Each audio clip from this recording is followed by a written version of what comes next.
I have to tell you, I'm both challenged and excited. My excitement is I get a chance to give something back. My challenge is the shortest seminar I usually do is 50 hours. And I'm not exaggerating. I do weekends, and what I do more than that, obviously, coach people, but I'm into immersion, because how'd you learn language? You didn't learn it by just learning principles. You got in it, and you did it so often that it became real. And the bottom line of why I'm here, besides being crazy mofo, is that I'm really in a position, I'm not here to motivate you, obviously. You don't need that. And a lot of times, that's what people think I do, and it's the furthest thing from it. What happens, though, is people say to me, well, I don't need any motivation. And I say, well, that's interesting. That's not what I do. I'm the why guy. I want to know why you do what you do. What is your motive for action? What is it that drives you in your life today, not 10 years ago, or are you running the same pattern? Because I believe that the invisible force of internal drive activated is the most important thing in the world. I'm here because I believe emotion is the force of life. All of us here have great minds. Most of us here have great minds, right? I don't know if I'm in the category, but we all know how to think. And with our minds, we can rationalize anything. We can make anything happen. We can, I agree with what was described a few days ago about this idea that people work in their self-interest. But we all know that that's bullshit at times. You don't work in your self-interest all the time. Because when emotion comes into it, the wiring changes in the way it functions. And so it's wonderful for us to think intellectually about how the life of the world is, and especially those who are very smart. We can play this game in our head, but I really want to know what's driving you. And what I'd like to maybe invite you to do by the end of this talk is explore where you are today for two reasons. One, so that you can contribute more. And two, so that hopefully we can not just understand other people more, but maybe appreciate them more and create the kinds of connections that can stop some of the challenges that we face in our society today. They're only going to get magnified by the very technology that's connecting us, because it's making us intersect. And that intersection doesn't always create the view of everybody now understands everybody and everybody appreciates everybody. So I've had an obsession basically for 30 years. And that obsession has been what makes the difference in the quality of people's lives? What makes a difference in their performance? Because that's what I got hired to do. I got to produce the result now. That's what I've done for 30 years. I get the phone call when the athlete is burning down on national television and they were ahead by 5 strokes and now they can't get back on the course. And I got to do something right now to get the result or nothing matters. I get the phone call when the child is going to commit suicide, and I got to do something right now. And in 29 years, I'm very grateful to tell you I've never lost one in 29 years. It doesn't mean I won't someday, but I haven't done it. And the reason is an understanding of these human needs that I want to talk to you about. So when I get those calls about performance, that's one thing, like how do you make a change? But also, I'm looking to see what is it that's shaping that person's ability to contribute, to do something beyond themselves. So maybe the real question is, I look at life and say there's 2 master lessons. One is there's the science of achievement, which almost everyone in this room has mastered to an amazing extent. That's how do you take the invisible and make it visible, right? How do you take what you dream about and make it happen, whether it be your business, your contribution to society, money, whatever it is for you, your body, your family. But the other lesson of life that is rarely mastered is the art of fulfillment. Because science is easy, right? We know the rules, you write the code, you follow and you get the result. Once you know the game, you just, you up the ante, don't you? But when it comes to fulfillment, that's an art. And the reason is it's about appreciation and it's about contribution. You can only feel so much by yourself. So I've had an interesting laboratory to try to answer the question of the real question, which is what's the difference in somebody's life if you look at somebody like those people that you've given everything to, like all the resources they say they need. You gave them not a $100 computer, you gave them the best computer. You gave them love, you gave them joy, you were there to comfort them. And those people very often, and you know some of them I'm sure, end up the rest of their life with all this love, education, money, and background, spending their life going in and out of rehab. And then you meet people that have been through ultimate pain, psychologically, sexually, spiritually, emotionally abused, and not always, but often they become some of the people that contribute the most to society. So the question we got to ask ourselves really is, what is it? What is it that shapes us? And we live in a therapy culture. Most of us don't do that, but the culture is a therapy culture. And what I mean by that is the mindset that we are our past. And everybody in this room, you wouldn't be in this room if you bought that theory, but most of society thinks biography is destiny. The past equals the future. And of course it does if you live there. But what people in this room know, and what we have to remind ourselves though, because you can know something intellectually, you can know what to do and then not use it, not apply it. So really what we got to remind ourselves is decision is the ultimate power. That's what it really is. Now, when you ask people, have you failed to achieve something? How many have ever failed to achieve something significant in your life? Say, I. Thanks for the interaction on a high level there. But if you ask people, why didn't you achieve something? Somebody who's working for you, or a partner, or even yourself, and you failed to achieve a goal, what's the reason people say they failed to achieve? What do they tell you? didn't know enough, didn't have the knowledge, didn't have the money, didn't have the time, didn't have the technology, I didn't have the right manager, didn't have the Supreme Court.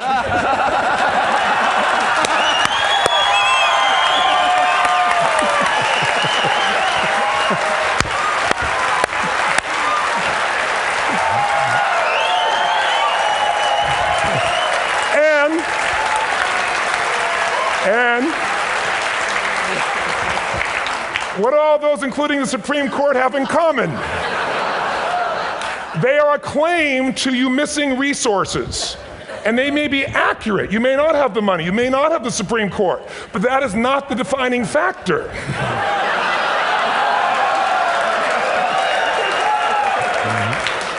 And you correct me if I'm wrong. The defining factor is never resources, it's resourcefulness. And what I mean specifically, rather than just some phrase, is if you have emotion, human emotion, something that I experienced from you day before yesterday at a level that is as profound as I've ever experienced, and if you'd communicated with that emotion, I believe you would have beat his ass and won.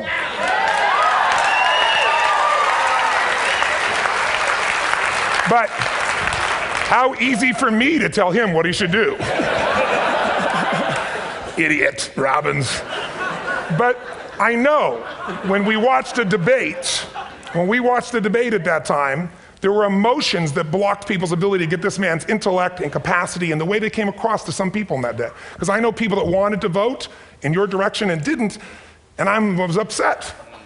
But there was emotion that was there. How many know what I'm talking about here? Say I. So emotion is it, and if we get the right emotion, we can get ourselves to do anything. We can get through it. If you're creative enough, playful enough, fun enough, can you get through to anybody, yes or no? Yes. If you don't have the money, but you're creative and determined enough, you find the way. So this is the ultimate resource, but this is not the story that people tell us, right? The story people tell us is a bunch of different stories. They tell us we don't have the resources, but ultimately, if you take a look here, flip it up if you would. They say, what are all the reasons they have in common? We said that. Next one, please. He's broken my pattern, that son of a bitch. But I appreciated the energy, I'll tell you that. What determines your resources? We've said decisions shape destiny, which is my focus here. If decisions shape destiny, what determines it is 3 decisions. What are you going to focus on? Right now, you have to decide what you're going to focus on. In this second, consciously or unconsciously, the minute you decide to focus on something, you've got to give it a meaning. And whatever that meaning is produces emotion. Is this the end or the beginning? Is God punishing me or rewarding me, or is this the roll of the dice? And emotion then creates what we're going to do, or the action. So think about your own life, the decisions that have shaped your destiny. And that sounds really heavy, but in the last 5 or 10 years, 15 years, haven't there been some decisions you've made that if you made a different decision, your life would be completely different? How many can think of one, honestly? Better or worse? Say I. So the bottom line is maybe it was where to go to work and you met the love of your life there. Maybe it was a career decision. I know the Google geniuses I saw here. I understand that their decision was to sell their technology at first. What if they made that decision versus to build their own culture? How would the world be different? How would their lives be different? Their impact. The history of our world is these decisions. When a woman stands up and says, no, I won't go to the back of the bus, she didn't just affect her life. That decision shaped our culture. Or someone standing in front of a tank. Or being in a position like Lance Armstrong and someone says to you, you got testicular cancer. That's pretty tough for any male, especially if you ride a bike. Right?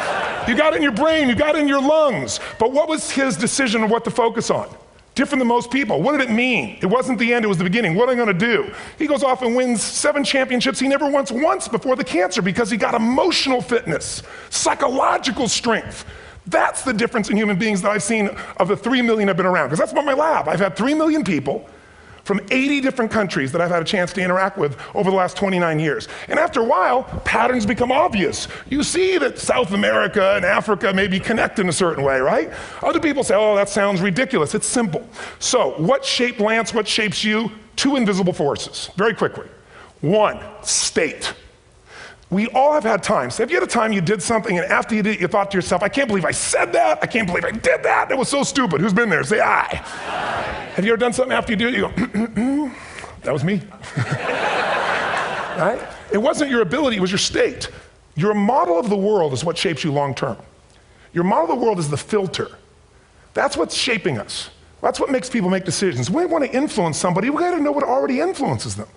And it's made up of 3 parts, I believe. First, what's your target? What are you after? Which I believe it's not your desires. You can get your desires to goals. How many of you got a goal, desire, and thought, is this all there is? How many have been there? Say aye. So it's needs we have. I believe there are 6 human needs. Second, once you know what the target that's driving you is and you uncover it for the truth, you don't form it, you uncover it. Then you find out what's your map. What's the belief systems that are telling you how to get those needs? Some people think the way to get those needs is destroy the world. Some people is to build something, create something, love someone. And then there's the fuel you pick. So very quickly, 6 needs, let me tell you what they are. First one, certainty. Now these are not goals or desires, these are universal. Everyone needs certainty that they can avoid pain, at least be comfortable. Now how do you get it? Control everybody, develop a skill, give up, smoke a cigarette. And if you got totally certain, ironically, even though we all need that, like if you're not certain about your health or your children or money, you don't think about much more. You're not sure the ceiling's gonna hold up, you're gonna listen to any speaker. But while we go for certainty differently, if we get total certainty, we get what? What do you feel if you're certain? You know what's gonna happen, when it's gonna happen, how it's gonna happen, what would you feel? Bored out of your mind. So God, in her infinite wisdom, gave us a second human need, which is uncertainty. We need variety. We need surprise. How many of you here love surprises? Say aye. Bullshit. You like the surprises you want. The ones you don't want, you call problems, but you need them. So variety is important. Have you ever rented a video or a film that you've already seen? Who's done this? Get a fucking life. Right? Why are you doing it? You're certain it's good because you read it before, saw it before, but you're hoping it's been long enough you've forgotten enough there's variety. Third human need, critical, significance. We all need to feel important, special, unique. You can get it by making more money. You can do it by being more spiritual. You can do it by getting yourself in a situation where you put more tattoos and earrings in places humans don't want to know. Whatever it takes. The fastest way to do this, if you have no background, no culture, and no belief in resources or resourcefulness, is violence. If I put a gun to your head and I live in the hood, instantly I'm significant. 0 to 10, how high? 10. How certain am I you're gonna respond to me? 10. How much uncertainty? Who knows what's gonna happen next? Kind of exciting, like climbing up into a cave and doing that stuff all the way down there. Total variety and uncertainty. And it's significant, isn't it? So you're willing to risk your life for it. So that's why violence has always been around and will be around unless we have a consciousness change as a species. Now you can get significance a million ways, but to be significant, you gotta be unique and different. Here's what we really need. Connection and love, fourth need. We all want it. Most people settle for connection because love's too scary. Don't want to get hurt. Who here has ever been hurt in an intimate relationship? Say aye. If you don't raise your hand, you'll have about other shit too, come on. And you're gonna get hurt again. Aren't you glad you came to this positive visit? But here's what's true, we need it. We can do it through intimacy, through friendship, through prayer, through walking in nature. If nothing else works for you, get a dog. Don't get a cat, get a dog, because if you leave for 2 minutes, it's like you've been gone for 6 months when you show back up again 5 minutes later, right? Now these first 4 needs, every human finds a way to meet. Even if you lie to yourself, even if you have split personalities. But the last 2 needs, the first 4 needs are called the needs of the personality, is what I call it. The last 2 are the needs of the spirit. And this is where fulfillment comes. You won't get fulfillment from the first 4. You'll figure a way, smoke, drink, do whatever, meet the first 4. But the last 2, number 5, you must grow. We all know the answer here. If you don't grow, you what? If a relationship's not growing, if a business is not growing, if you're not growing, it doesn't matter how much money you have, how many friends you have, how many people love you, you feel like hell. And the reason we grow, I believe, is so we have something to give of value. Because the 6th need is to contribute beyond ourselves. Because we all know, corny as it sounds, the secret to living is giving. We all know life's not about me, it's about we. This culture knows that, this room knows that. And it's exciting. When you see Nicholas up here talking about his $100 computer, the most passionate, exciting thing is here's a genius, but he's got a calling now. You can feel the difference in him, and it's beautiful. And that calling can touch other people. In my own life, my life was touched because when I was 11 years old, Thanksgiving, no money, no food, and we're not gonna starve, but my father was totally messed up. My mom was letting him know how bad he messed up. And somebody came to the door and delivered food. My father made 3 decisions. I know what they were briefly. His focus was, this is charity. What does it mean? I'm worthless. What I gotta do? Leave my family, which he did. The time, one of the most painful experiences of life. My 3 decisions gave me a different path. I said, focus on, there's food, what a concept, you know? Second, but this is what changed my life. This is what shaped me as a human being. Somebody's gift, I don't even know who it is. I thought, my father always said, no one gives a shit. And all of a sudden, somebody I don't know, they're not asking for it, this is giving our family food, looking out for us. It made me believe this. What does it mean? That strangers care. And what that made me decide is if strangers care about me and my family, I care about them. What am I gonna do? I'm gonna do something to make a difference. So when I was 17, I went out one day on Thanksgiving. It was my target for years, have enough money to feed 2 families. Most fun thing I ever did in my life, most moving. Then next year I did 4, and I didn't tell anybody what I was doing. Next year, 8. I wasn't doing it for brownie points, but after 8, I thought, shit, I could use some help. So sure enough, I went out, and what did I do? I got my friends involved, and I grew companies, and then I got 11 companies, and I built a foundation. Now, 18 years later, I'm proud to tell you, last year we fed 2 million people in 35 countries through our foundation, all during the holidays, Thanksgiving, Christmas, in all the different countries around the world. It's been fantastic. Thank you. So I don't tell you that to brag, I tell you because I'm proud of human beings because they get excited to contribute once they've had the chance to experience it and not talk about it. So finally, and I'm about out of time, the target that shapes you, here's what's different about people. We have the same needs, but are you a certainty freak? Is that what you value most, or uncertainty? This man here couldn't be a certainty freak if he climbed through those caves. Are you driven by significance or love? We all need all 6, but whatever your lead system is tilts you in a different direction. And as you move in a direction, you have a destination or destiny. The second piece is the map. Think of that as the operating system tells you how to get there. And some people's map is, I'm gonna save lives even if I die for other people, and they're a fireman. Somebody else says, I'm gonna kill people to do it. They're trying to meet the same needs of significance, right? They want to honor God or honor their family, but they have a different map. And there are 7 different beliefs. I can't go through them because I'm done. The last piece is emotion. I say one of the parts of the map is like time. Some people's idea of a long time is 100 years. Somebody else says is 3 seconds, which is what I have. And the last one I've already mentioned that felt you. If you got a target and you got a map, and let's say, I can't use Google because I love maps, and they haven't made it good for Macs yet. So if you use MapQuest, how many have made this fatal mistake of using MapQuest at some time? You use this thing and you don't get there. Well, imagine if your beliefs guarantee you can never get to where you want to go. The last thing is emotion. Now here's what I'll tell you about emotion. There are 6,000 emotions that we all have words for in the English language, which is a linguistic representation, right? It changes by language. But if your dominant emotions, if I have more time, I have 20,000 people or 1,000, and I have them write down all the emotions that they experience in an average week. And I give them as long as they need. And on one side they write empowering emotions, the other is disempowering. Guess how many emotions people experience? Less than 12. And half of those make them feel like shit. So they got 5 or 6 good frickin' feelings, right? It's like they feel happy, happy, excited, oh shit, frustrated, overwhelmed, depressed. How many of you know somebody who no matter what happens finds a way to get pissed off? How many know somebody like this? Or no matter what happens, they find a way to be happy or excited. How many know somebody like this? Come on. When 9/11 happened, and I'll finish with this, I was in Hawaii. I was with 2,000 people from 45 countries. We were translating 4 languages simultaneously for a program that I was conducting for a week. The night before was called Emotional Mastery. I got up, had no plan for this, and I said, we had all this fireworks, I do crazy shit, fun stuff.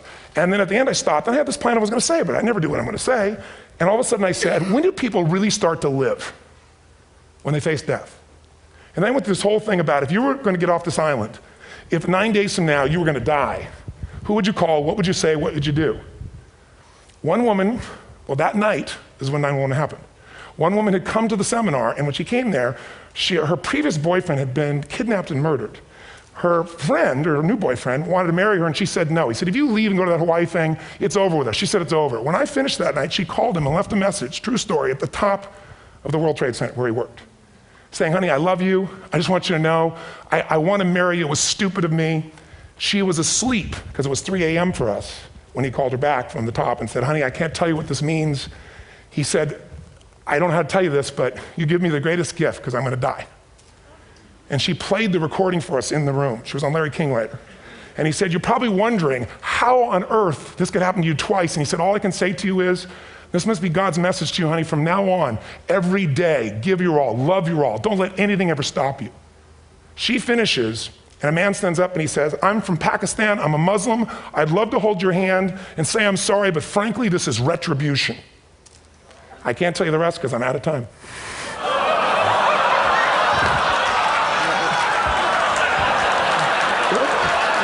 Are you sure? Finish the story. 10 seconds.